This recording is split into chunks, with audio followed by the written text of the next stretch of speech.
A Ford, uma das maiores montadoras de automóveis, anunciou que irá fechar suas 3 fábricas restantes no Brasil e encerrar a produção de carros por aqui. As fábricas de Camaçari, na Bahia, Taubaté, em São Paulo, devem ser fechadas ainda no primeiro semestre, a fábrica de Horizonte, no Ceará, até o final do ano. A empresa continuará no país, porém vendendo modelos importados. Não mais produzirá nenhum carro nacional. Alguns modelos que eram fabricados apenas para o mercado nacional deixarão de ser produzidos. É algo ruim, não há dúvida. É o fim de uma história de mais de 100 anos. A Ford foi a primeira montadora de automóveis a se estabelecer no Brasil em 1919. A saída da empresa certamente tornará o mercado um pouco menos diversificado, um pouco mais oligopolizado, o que provavelmente aumentará um pouco os preços, pela diminuição da concorrência. Mas o pior de tudo, claro, é o fim de muitos empregos. A empresa fala que, entre a reestruturação no Brasil e na Argentina,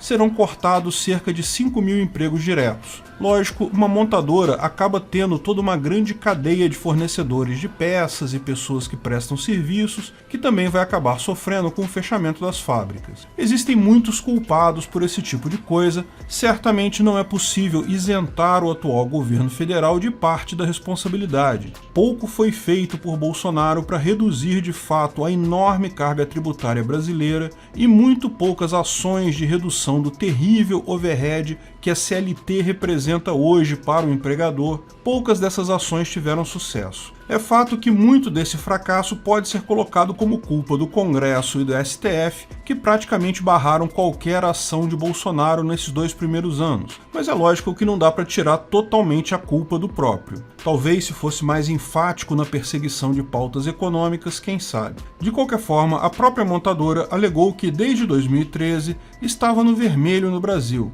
O problema, portanto, já vem de governos anteriores. De fato, a maior fábrica da Ford, em São Bernardo do Campo, fechou em 2019 e o fechamento já havia sido anunciado antes mesmo da posse de Bolsonaro. Mais do que isso, no mundo todo a Ford mudou sua estratégia de vendas. Pouco foi noticiado por aqui que fábricas na Austrália, na França e nos Estados Unidos também foram fechadas. Seria preciso muita criatividade da imprensa nacional para colocar Bolsonaro como culpado disso. A Ford manteve sua fábrica na Argentina apenas porque recebeu subsídios fartos do governo de lá. Essa estratégia global da Ford visa concentrar seus negócios nos carros onde consegue lucrar mais, picapes e SUVs. Esse movimento foi acelerado por conta da crise causada pela resposta de governadores e prefeitos à pandemia do Covid-19, com o fechamento de tudo, proibição de pessoas trabalharem, proibição de sair de casa, de passear, chegaram até a fechar fronteiras de cidades e estados.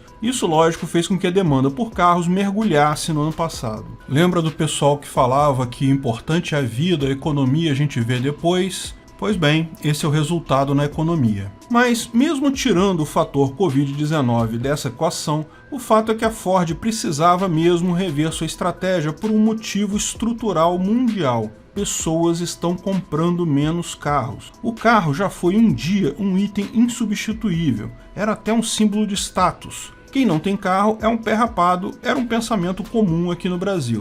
Mas, embora o carro continue sendo muito útil em muitos lugares e para muitas situações, cresce cada vez mais o grupo de pessoas, principalmente em grandes cidades, que simplesmente preferem não ter carro. Carros são coisas caras, principalmente devido aos absurdos impostos inclusos por governos, que fizeram isso se aproveitando do fato de que as pessoas queriam muito ter carros no passado. Como o carro era um símbolo de status, a pessoa não se importava em pagar uma fortuna de impostos na hora da compra, outra fortuna de impostos todo ano para o licenciamento anual, mais outra fortuna de impostos no combustível, mais multas, radares, blitzes da lei seca e outras armadilhas para arrecadar grana. Enfim, carros são uma máquina de fazer dinheiro para o governo.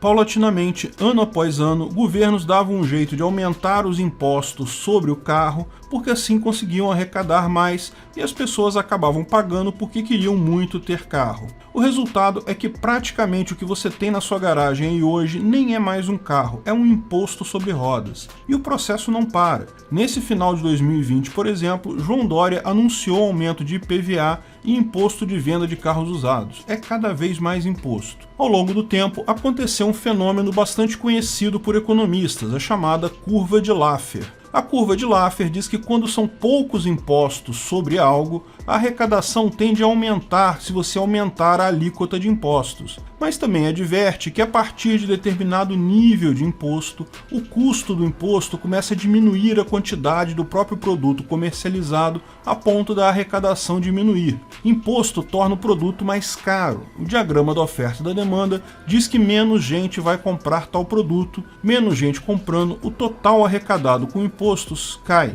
Pior, cai não apenas a arrecadação do governo, como a indústria em questão, aquele mercado inteiro acaba, prejudicando a sociedade. Se fosse só menos arrecadação de imposto, na verdade seria ótimo, mas não é isso, também tem prejuízo para a sociedade. De fato, a curva de Laffer originalmente aplica-se ao percentual de impostos geral da economia. Porém, é fácil ver que ela se aplica logicamente também para produtos individuais. Em última análise, é isso que estamos percebendo no mundo todo. Nossos governos aqui no Brasil, particularmente, foram com muita sede ao pote, mas o fato é que governos no mundo todo têm aumentado constantemente impostos sobre carros. Sempre se acha uma desculpa para isso. O efeito final é que mataram a galinha dos ovos de ouro. Em muitos lugares ainda é obrigatório ter carro. Algumas pessoas ainda veem carro como símbolo de status, mas nas grandes cidades cresce muito o número de pessoas que simplesmente não vê necessidade de ter carro.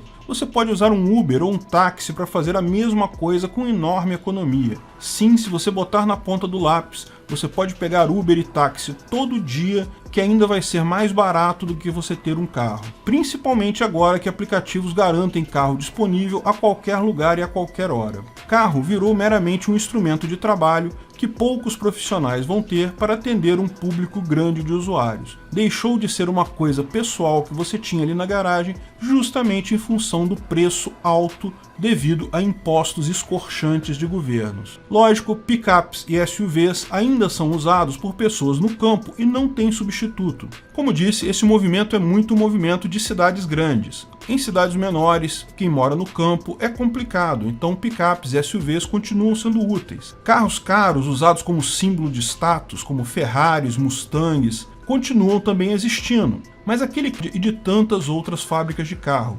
Imposto demais matou o negócio delas.